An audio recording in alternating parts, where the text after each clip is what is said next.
Hey guys, welcome back to another episode of the Mind Muscle Connection podcast. Today is a Q&A episode. I have 4 questions I'm going to dive into. But first, before I go into that, just want to go over my body recomp checklist. So if you're interested in a body recomp, what it is, how to do it, 10 things you need, plus the 2 different types of body recomp, and again, why it's important to focus on body composition, then my free checklist is for you. The link to that is in the show notes. So definitely go and check that out. And that will give you a good base when, if just in general for body comp change and health and performance, but then also listening to this podcast and things that I talk about there. So definitely go and check that out. All right. So with that out of the way, let's go into our first question. First question came to me on somebody's tracking their calories. They're not seeing the energy balance or the weight loss that they would like to see based on the caloric intake that they're tracking. And so they wanted to know what are like the most common calories that get underreported and that they could potentially be missing over. So again, anytime we do this, like we always have to look at your adherence to tracking, right? Again, what you ultimately eat is and what you put in your body is the deciding factor, right? Whether it's tracked, untracked, whether you track it right or wrong, like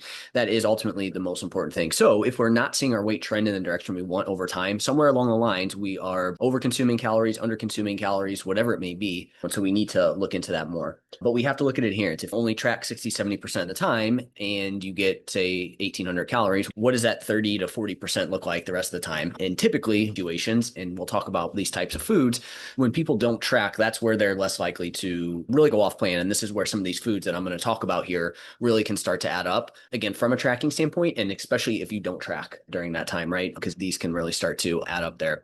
So I'm going to go over that now. So we know that in the research, when people are tracking, they'll typically underreport by a good amount, right? Like we have multiple research studies on this. For example, 1992, Lichtman et al., they had obese individuals claiming to eat 1,200 calories, not losing weight. And then they measured it via doubly labeled water, and it was upwards of 2,000 or more calories per day that they were actually consuming, right? And you're almost talking about double the calories there. And then, for example, Tooze et al., 2000, they had, and we'll talk about this, what the most underreported foods were, right? And you probably guessed it, it's going to be more calorically dense type foods there, right? And then Urban et al. In 2010 found that diners, quote unquote, healthy chain restaurants underestimated their meals by 500 calories on average, right? So you'll start to see where some of these things pop up in terms of missed calories there. But really the big thing being that Lichtman et al. Study in 1992 showing that people were off by up to 50%. And even registered dietitians, they showed, can be off by 250 to 500 calories. Just right off the bat there, we can assume that if somebody is not losing weight, tracking calories, it's probably a combination of adherence plus just some tracking mistakes. And what I'm going to do today is, okay, so obviously we know, hey, we need to improve our adherence, but what about those calories? Where do we go wrong there with that? So the main things being underestimating portion sizes, okay? Common foods that are going to be underestimated are going to be oils, dressings, nut butter, snacks, alcohol, and restaurant meals, right? These are going to be energy dense items. And so they don't look like much volume wise, but they're a lot of food or a lot of calories. And because of that, you're just eyeballing portion sizes with these, you could easily be off by 250, 500 calories. It's like people will always be, oh, is my tracking of my broccoli off? It's like, okay, that's not really the thing that we're worried about, because if you're off by a couple serving sizes, it's really not going to be that many calories. But if we're off by 1 to 2 serving sizes here with these types of foods, and it's easy to do that, you're talking 250, 500 calories potentially being off. So again, underestimating portion sizes is a huge piece of misreported, underreported calories. Omitting snacks, bites, and extras. So a lot of people forget or don't log bites while cooking, handfuls of snacks, leftovers from kids' meals. I'm looking at you parents, sips of drinks. And again, these can easily lead up to 200 to 600 calories per day. Again, in that Tooze et al. Study in 2004, the most underreported foods were snacks, sweets, and alcohol. And these were often not logged at all, especially when consumed mindlessly. And that's when most people are going to have these. So these are things that, again, it comes back to most of these types of foods are going to be calorically dense. And if we're forgetting about these, it's partly a forgetting thing, but then we also have this human psychology aspect of it where people are also, they're quote unquote bad foods, right? And so they're going to purposely omit these. But a lot of times it's accidental, right? And unfortunately, these are going to add up. You start to combine these, and now we're looking at, hey, it could easily be off by 500 to 1,000 calories. Again, social desirability and dietary restraint. So again, people unconsciously underreport foods they think are bad. So desserts, fried food, alcohol. So it's not necessarily that they're not adding them. Sometimes people will put these in, but again, it comes back to the energy density side of things. first of all, it's easy to get a lot of calories from these types of foods. And then typically people are going to underreport like how much they actually had there. One of the examples that always got brought up to me was like flossing, right? It's like when you go to the dentist, they're going to be like, how often do you floss? And you're always going to overestimate, right? And it's just this, you want to make them happy type of situation. Again, we're always going to overestimate that.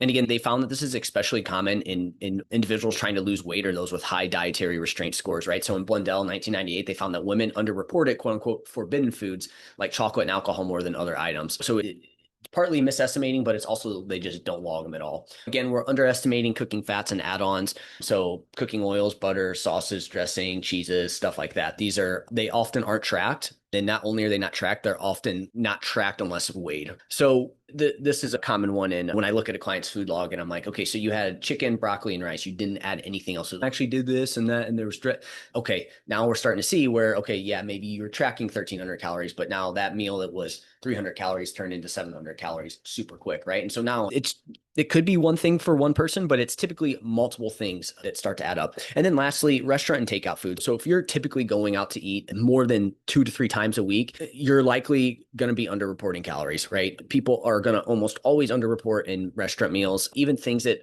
quote unquote seem healthy. They can be off by 300 to 700 calories. And these are typically going to be like bowls, salads, wraps, because again, they're going to start to add like one, they're going to cook with a bunch of oil, potentially butter, stuff like that, because they want to make it taste good. They want you to come back. They don't care about your macros.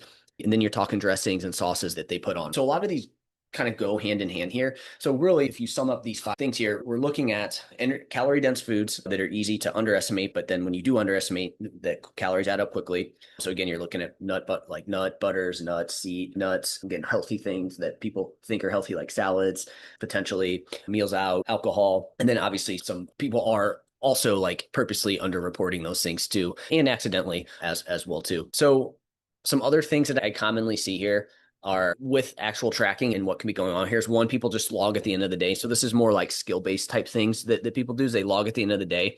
So it's okay, I haven't logged all day. Crap, I need to log. I got to track my food because that's at that point, it's still good to see, but at that point, it's like you track at the end of the day. Now you're forgetting what you had. Serving sizes get underestimate it, and it's easier to miss small extra things throughout the day. And then that's when you get to the end of the day and it's, oh shit, I went way over my calories. Again, you're not going to do well with that. Too much guesstimating. So again, we're not weighing out anything ever. That can start to add up. And then again, also logging as you go without a plan. So not only logging at the end of the day, but sometimes logging as you go without a plan, where you just log and you just log to log. And it's okay, that's not going to be helpful either. Like we need to have some sort of game plan here, because otherwise it's going to be easy to overconsume your calories. So those are typically the main things that we'll see happen here in these situations with underreporting calories. So hopefully that gives you a little bit more insight into that. Now, my next question is around nutrition while on the go, tips for eating on the go. So my first very big tip here is going to be like, we need to slow down and try to eat without distraction. So the biggest thing that I could see happen here is people that are eating on the go are going to be rushed eaters. They're going to already have a high stress load on the body. And so then that's not a good place for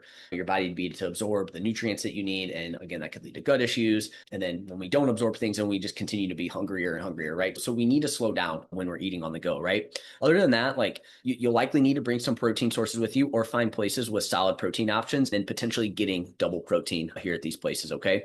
Again, places like Chick-fil-A or Chipotle can be solid. If we just take what I just talked about, we can make smarter decisions, right? I'm going to go with a leaner source of protein. I'm going to be careful with the condiments, the sauces, and things like that. And then I'm just going to make sure I get a lean source of protein and then watch for some of those other things there. But again, places like Chick-fil-A or Chipotle, like most places you can get a lean source of protein and then you can be careful with some of the extra calories there, right? So that's typically what we're going to do. Or you could get things like bring some fruit with you. So then that way you can pair it. Like now you go to Chick-fil-A and you have an apple or two with you, and now you can get a grilled chicken sandwich and then you have that. They also have fruit bowls there that you can get, or you go to McDonald's and it's, hey, I'm just going to get a hamburger or maybe 2 hamburgers and then I'm going to have a piece of fruit with it. Or if you have veggie, and not many people carry veggies with them, but you could do something like that. Or you could get a hamburger with an apple and then you have a piece of beef jerky with you, right? Something like that, a lean beef jerky or a protein shake, right? Again, these aren't necessarily things that we would want to rely on all the time, but this is how we can do this on the go. But to me, the big thing is we just need to slow down. We likely need to bring some stuff with us and have some sort of game plan with that, right? Yes, you can make choices on the go. I think the better you get at this, the more you can rely on just eating on the go and not necessarily having a full game plan. But if you're new to this,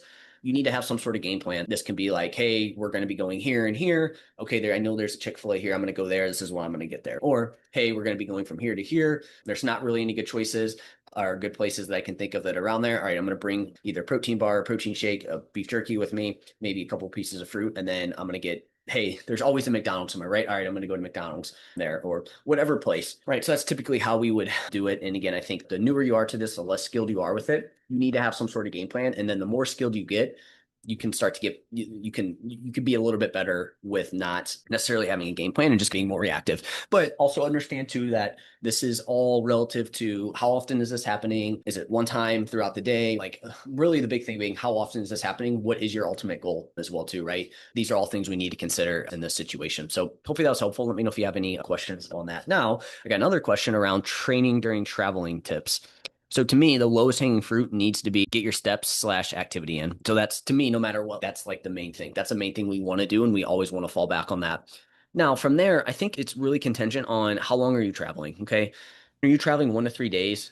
You're probably fine. You don't need to worry about training unless you really love it. You have some sort of like super high performance goal that you need to make sure you do. Otherwise, if it's 1 to 3 days, like just get some steps in, maybe get a quick conditioning 20-30 minute cardio session in. I'm just less concerned about that when you're only gone for a couple days. And really what ultimately becomes the most important is what are you doing the rest of the time? But if you're someone who doesn't miss training sessions, you have 90% adherence or higher, it's just going in. What is the trip for? What are you doing? Just get some movement in if it's that big of a pain in the ass. I don't think you need to go, if you're going for 1 to 3 days, I don't think you need to go out of your way to get a training session in. I've done this in the past where I was like, I can't miss training sessions. And I would wake up super early and get a training session in, go drive 25 minutes away, pay $20.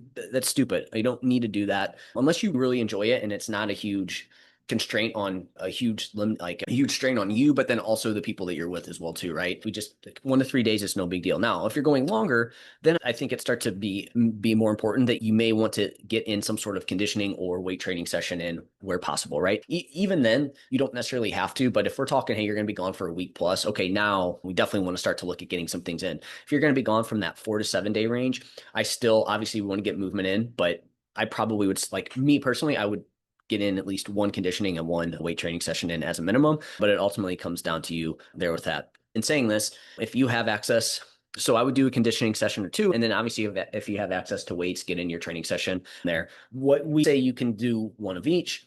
One's 20 to 30 minutes. I'm going to do like a kind of continuous 20 to 30 minute zone 3-ish type training conditioning session, right? For the weight training session, I'm going to do full body. Let's say you can get 3 days in, 2 weight training and 1 conditioning. I'd probably do 2 full body weight training and then 1 conditioning, again, same thing, 20 to 30 minutes. If you can do 2 conditioning sessions and 1 weight training session, maybe you're looking at a zone 2, zone 3 session, longer 30, 45 minutes, one kind of interval session, and then a full body training session, right? No matter what though, when I'm weight training, I'm likely going to decrease volume and intensity, right? Because again, that's probably not the time that you want to push training. Again, you're just doing it more so to maintain habits, just send that signal to your body and just to feel good, right? From a mental perspective. So we can dial back intensity a bit. And I would recommend it. That wouldn't be a week where it's like, this is the last week of this training cycle. I'm going to go balls to the wall in training while I'm traveling. I just think that's not a good idea. When you're not going to have a good training session and again, I always find that I can't push as hard when I travel and things just don't feel as great for me personally. That's just me. You might be a little bit different for you. Could it be hydration aspect of it? Maybe like, I'm not 100% sure, but I just know that I'm not pushing it like I normally do there, at least anymore. Maybe I did for a few years when I felt like I had to, but I'm past that. I don't need to do that. I know that you got to think big picture here with that. So hopefully that was helpful too there. All right. So last question is, are steps enough for cardio? And long story short, no, I don't think that it is. Steps are great and we want to get them. We want to stay active outside of the gym. I'm a huge proponent of that. I want people to get in steps. There's so many benefits of just staying generally active and getting plenty of steps. From a body comp perspective, if you can stay active, control your nutrition and do weight training, like you're literally 90% of the way there. And from just a body composition standpoint, yeah, I would say you're probably 90% there, right? I still think you'd be leaving some on the table if you don't include some conditioning. But again, if we're just talking like base health, like getting movement in, yes, I think that's better. We want to get that in, right? Again, there's a ton of benefits from just getting walking in and just getting in steps. But again, if we're not doing any conditioning or cardio that we get our heart rate up for sustained periods of time, and this isn't, hey, you go do a group class or something like that and just get your heart rate up and it's super high, or you go do something super intense. Oh, you know what? I'm just going to go run 3 miles because whatever. We need to be smart with what we're doing here. But, and also like from a weight training perspective, we don't want to turn our weights into cardio either, right? Like when I'm talking conditioning and cardio, I'm talking like, hey, we're doing 15 plus minutes of low impact type movements. Obviously, ideally, we're doing more like 20, 30 plus minutes of like continuous type conditioning, right? We're talking boring stuff there. I understand it's boring, but I do think you'll be missing out on performance benefits and other unique benefits if you don't do any specific cardiovascular training. So again, we want to get movement in. That's good. But to me, if we want to get a little bit more from a body comp perspective, we want to have better performance. We want to feel better. We just want to be more resilient in general, have better stress capacity, and just again be able to recover faster and be able to do more in general. We need to include some cardiovascular conditioning type work there. So again, what are going to be some benefits of doing this? If so, basically you can just think of, okay, if I don't do these things, here's what I'm potentially missing out on. So for one, and I was under this thought for a while too, where, oh, if you do conditioning, it's going to be bad for muscle growth. Again, that's not correct. And if anything, if you're not doing your conditioning, I think you could potentially be hurting a little bit of gains in the process, right? But the issue is bad programming, right? So again, we're talking too much cardio, poor timing, or recovery mismanagement is where you're going to run into issues, right?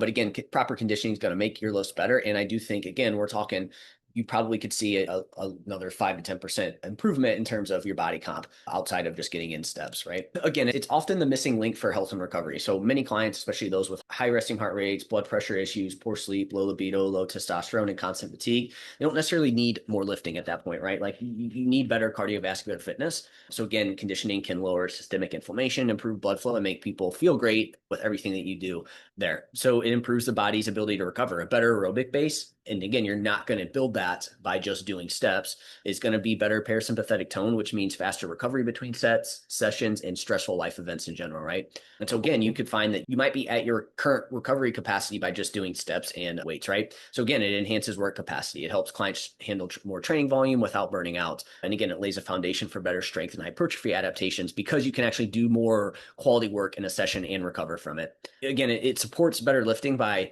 maintaining form and output in like as you get deeper into a set as well too, right? Also, again, it's going to support fat loss as well. It's going to lead to a caloric burn over time. And again, with less stress on the nervous system if you program it correctly.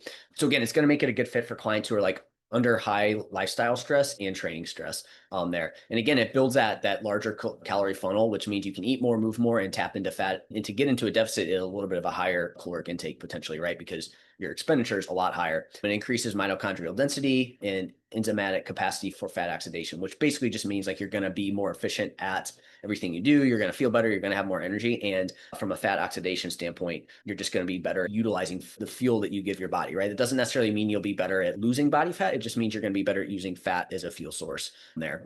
And again, it improves stress tolerance and mental resilience, especially when we program it correctly, not just doing like super high intensity stuff all the time. It's going to build up tolerance to chronic stress by improving autonomic nervous system balance there. And again, it improves key health markers, drops resting heart rate, blood pressure, improves insulin sensitivity and blood glucose regulation. And again, it leads to improve energy, libido, sleep, and cognitive function there. So long story short, like, no, I don't, and steps are not going to do that, right? You just walking is not going to do those things. It'll give you a good base, but to really do all the things that I just talked about, we need to do some sort of conditioning, cardiovascular training to elicit that.